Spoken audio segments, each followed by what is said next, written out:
အားလုံးမင်္ဂလာပါကဘာပေါ်မှာစစ်တပ်လုံးဝမရှိတဲ့နိုင်ငံတွေရှိနေတယ်ဆိုတာခင်ဗျားတို့ကြားဘူးလားဗျ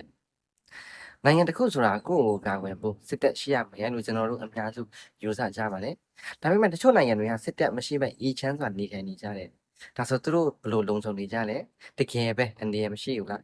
ဒီနေ့ဒီဗီဒီယိုမှာဒီအရာတွေကိုအသေးစိတ်ရှင်းပြပေးမှာဖြစ်ပါတယ်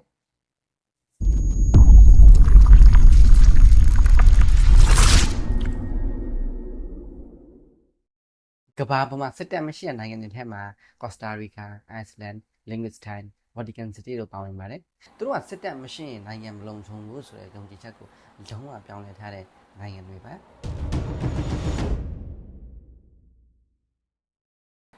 ဒီမှာမင်းစရာတစ်ခုရှိတယ်ဗျသူတို့ကဘာကြောင့်စစ်တပ်မလိုတာလဲနော်သူတို့အလုပ်လုပ်ပုံကြည့်လိုက်ရင်သူတို့ကငြိမ်ချမ်းရေးကိုဦးစားပေးတယ်သဘောတက်ရောက်တယ်ဗျဥပမာကော့စတာရီကာသူတို့က1948ခုနှစ်မှာစစ်တပ်ကိုဖျက်သိမ်းခဲ့တယ်အဲ့ဒီနောက်စစ်တပ်အတွက်သုံးတဲ့ငွေကိုပညာရေးကျန်းမာရေးကိုပြောင်းသုံးတယ်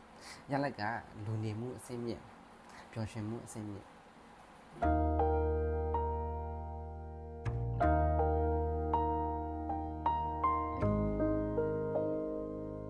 အိုက်စလန်ကိုကြည့်လိုက်ရင်ဒီနေရာလုံခြုံတယ်သမုန်းတရားအလယ်မှာရှိတဲ့ရန်သူနိုင်ငံနဲ့ညီကမ်းမှုမရှိဘူးဒါကြောင့်စစ်ရေးအလယ်မရှိဘူးဒါကြောင့်စစ်တပ်လည်းမလိုအပ်ဘူး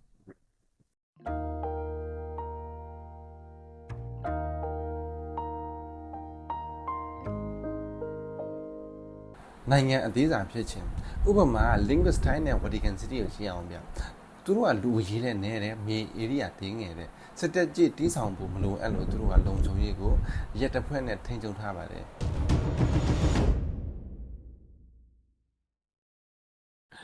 တချို့နိုင်ငံတွေကကိုယ်တိုင်စစ်တပ်မရှိပေမဲ့မိဖက်နိုင်ငံတွေကသူတို့ကိုကာဝယ်ပေးထားတယ်ဗျဥပမာဒီ Iceland ကိုကြည့်အောင် Iceland ဟာ North Atlantic Treaty Organization ရဲ့အဖွဲ့ဝင်ဖြစ်နေတယ်ဗျစစ်တပ်မရှိတဲ့နိုင်ငံတွေမှာအာဏာချက်လည်းရှိမယ်အာဏာချက်လည်းရှိမယ်သူတို့ရဲ့အာဏာချက်ကိုကြည့်လိုက်ရအောင်စစ်တပ်ကုန်ကြစရိတ်မရှိဘူးပညာရေးကျန်းမာရေးတိုးတက်တယ်ငြိမ်းချမ်းရေး image ကောင်းတယ်အာဏာချက်ကိုကြည့်လိုက်ရရင်ကိုယ်တိုင်ကာဝယ်နိုင်မှုနည်းတယ်အခြားနိုင်ငံအပေါ်အားထားရတယ်အနေရရှိလိုက်ရင်အမြန်လေးမတုံ့ပြန်နိုင်ဘူးဒီမှာအနာဂတ်အတွက်မေးစရာတခုတော့ရှိတယ်ဗျအနာဂတ်မှာစစ်တပ်မရှိတဲ့နိုင်ငံတွေတိုးလာမလားဒီနေ့ကဘာကြီးကိုကြည့်ရအောင်ဗျနည်းပညာတိုးတက်လာတယ်စစ်ပွဲတွေက digital ဖြစ်လာတယ် diplomacy ဆွေးနွေးညှိနှိုင်းမှုအရေးကြီးလာတယ်ဒါကြောင့်အနာဂတ်မှာစစ်တပ်မရှိတဲ့နိုင်ငံတွေတိုးလာနိုင်တယ်ဒါပေမဲ့အာဂျီနိုင်ငံတွေကြားပြန်ဆိုင်မှုကြောင့်စစ်တပ်ကဖြုတ်လို့မရသေးတဲ့အရာဖြစ်နေတယ်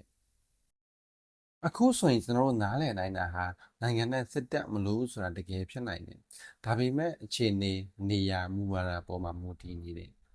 ဒီဗီဒီယိုသဘောကျရင် like subscribe notification ကိုဖွင့်ထားပါနောက်ထပ် knowledge ဗီဒီယိုတွေကိုဆက်လက်ကြည့်ရှုနိုင်ဖို့ပါကြည့်ရှုပေးတဲ့အတွက်ကျေးဇူးတင်ပါတယ်